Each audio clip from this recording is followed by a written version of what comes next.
Hello and welcome. Today I'm in the new Tier 7 French battleship the Lyon.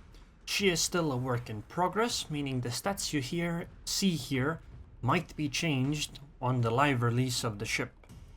She is basically the very definition of a shotgun, as far as this game is concerned, because she has 16 guns. 4 guns per turret, and she has 4 turrets. Now, what does this mean? She has a 30-second reload, so the way that she is balanced is by the fact that she has some really bad dispersion and I suppose sigma, because when you fire her guns, your shells go everywhere, meaning that most of the time you don't really hit that many more shells than other ships with many less guns do. So, you don't actually get that big of an advantage. Of course, at close range, or sometimes when you get lucky, you can score many more hits than any other ship. Because, well, you just have more guns. Now, I don't really like this ship. It seems like a ship I would really like. Oh, by the way, she has good anti-air, which you will see in effect in a moment. Seems our destroyer is AFK as well. But the anti-air on this ship is actually really good. Unlike the Normandy, which basically doesn't have anti-air.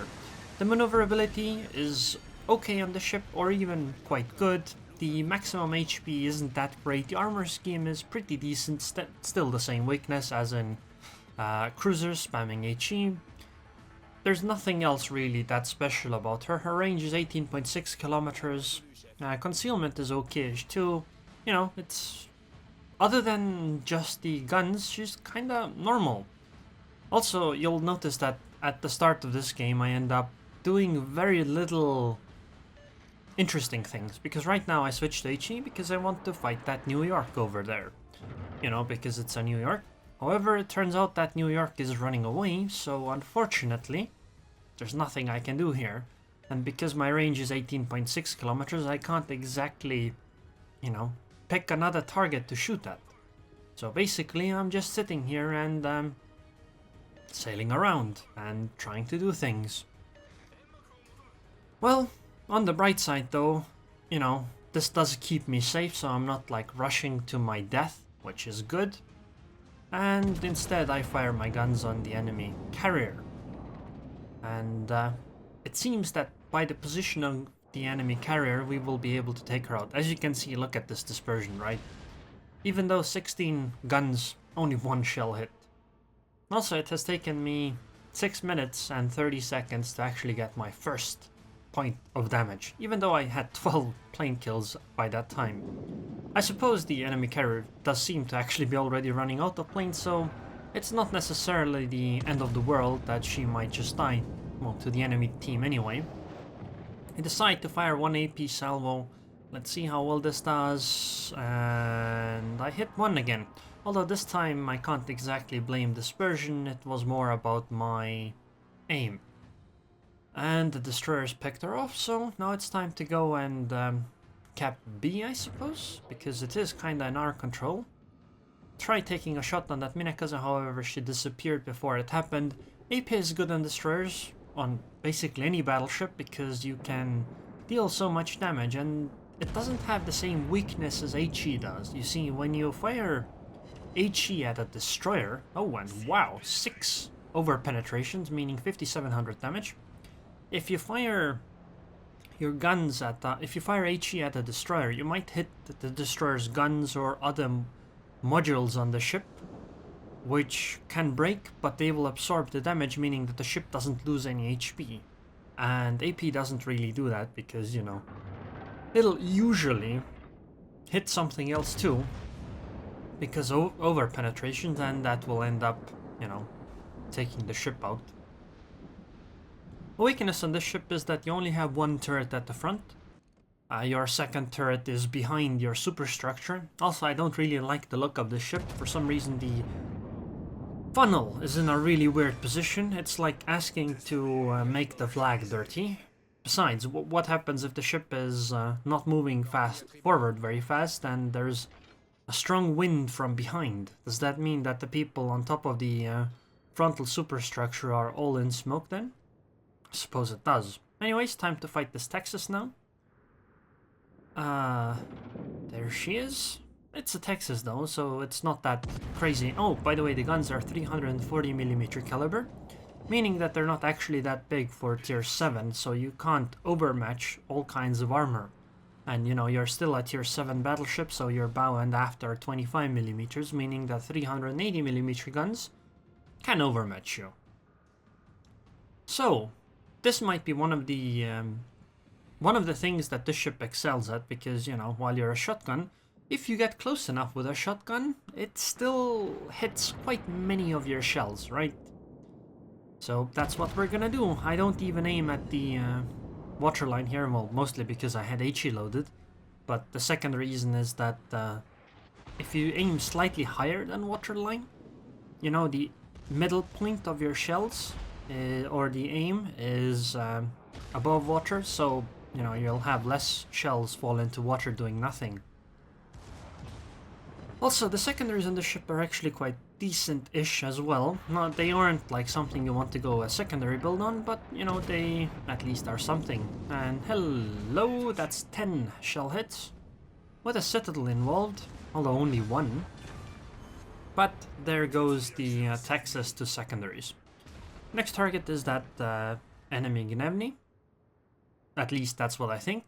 I should be fine as far as torpedoes are concerned, because the Budweiski would have spotted them, you know, if they were coming towards me. And there might be torpedoes that will come now, but, you know, I'll react to them. Okay, come on. Well, 3 hits is pretty good. Well, considering the damage, 5600.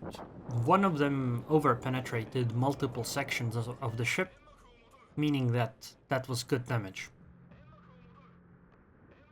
Okay, torpedoes should be coming soon. Or at least if they come, then it should be soon. Okay, well, she's trying to smoke. I'm trying to get all of my guns back again, because it seems torpedoes aren't coming. Okay, and I think that's goodbye. Oh, well, the torpedoes came now. But I got lucky. There's a nice battleship-sized gap in... Oh, never mind. The torpedoes wouldn't even have reached me. Oh well, that's good enough, I suppose.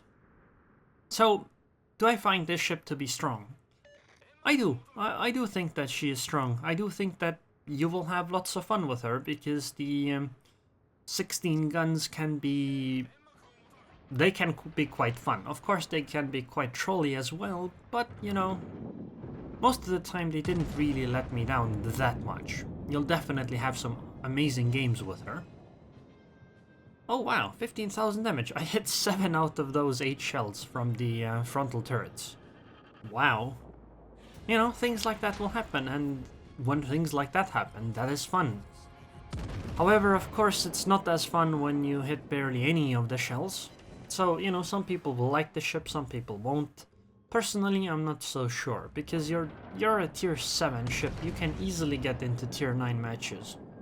I suppose the 16 HE shells can be quite useful, which I'm gonna use on the King George and the Scharnhorst, because, well, they will probably angle towards me and I cannot overmatch them, although the Scharnhorst should be able to overmatch me. So we'll just try to set them on fire while running away, because I don't think it would be worth it to try to fight them head on. The turret traverse is a bit lacking for my taste anyway. I wish it were slightly faster. But you know, you can't have everything. Showing broadside here was a mistake, but it'll be okay. Wow, only 4 shell hits from 16 at this angle, and ouch, that hurt. Time to run. The Scharnhorst is at 4.5 kilometers, so if I run away, the torpedoes either won't reach me or they shouldn't be able to hit me. So I should be safe from that. And I guess I'll actually fire on the Scharnhorst next. If you angle and they hit your main belt, of course you will avoid a lot of the damage. And yep, let's hit the Scharnhorst next, because she is basically stationary. Some will hit the King George as well, because wow! I hit 14 of those 16 shells. 14! I did something like 14,000 damage combined to those two with this ammo. Yeah, stuff like that is amazing on this ship. So if you can get close, that's great. However, the ship isn't exactly the fastest. And, you know, your concealment isn't the greatest, so you can't always do that, and, you know, you aren't super survivable either. I'll try to set the Scharnhorst on fire again, because she does not have damage control party, and that's a good 6,000-7,000 damage. I mean, I hit 9 shell hits, only got 1 fire though. But I think that should be enough. And it's just running away. I mean, the enemy team, yes, they have an extra cap zone. However, the more time I can make the enemy ships waste here, the more time I think we have for winning, because we have a carrier left, they don't have any. Plus, you know, I still have that Nagata too, and perhaps I might even be able to take a few of them out myself. Or maybe the carrier does, I suppose it doesn't really matter. Those torpedoes that we can see are not going to reach me. There's no way that's gonna happen. And I think that's goodbye to the Scharnhorst, and now it's just the King George left. I use my heal immediately since it is available. Unfortunately, since the King George is firing HE, she can absolutely penetrate my aft armor to hit me really hard. But, you know, I can hit quite hard on her too. Plus I can start fires. I mean, I just did like, what, 6,000 damage with the HE. So, this ship is actually quite a nightmare to fight at close range for other battleships. Because it's not that easy to take her out, and she will start putting out a lot of damage if she doesn't get very unlucky. You know, I mean, think about this. If you have a Gneisenau and the King George V, then you have the same amount of guns as one Lyon. Right? The Lyon has 16 guns, the Gneisenau has 6, and a King George V has 10. Although I do suppose those two ships are slightly better together, but the anti-air on this ship is really, really good too. So, you know, you're at least protected against carriers. So you don't actually lose out to like the Gneisenau in this regard either. But yeah, I think the ship can be fun. Sometimes it'll be frustrating. I think I just died to that. No, I'm sure I died to that fire, so I'm just gonna turn and try to hit as much as I can. No, only one of the rear turrets. And we're gonna win because she's gonna burn and there's nothing she can do to avoid it. And there's the game. What a nice game.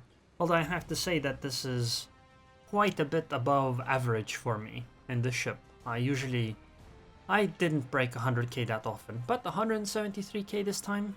Why not? 2100 base XP, 3 ships sunk, even got 13 plane kills, and assisted the capture.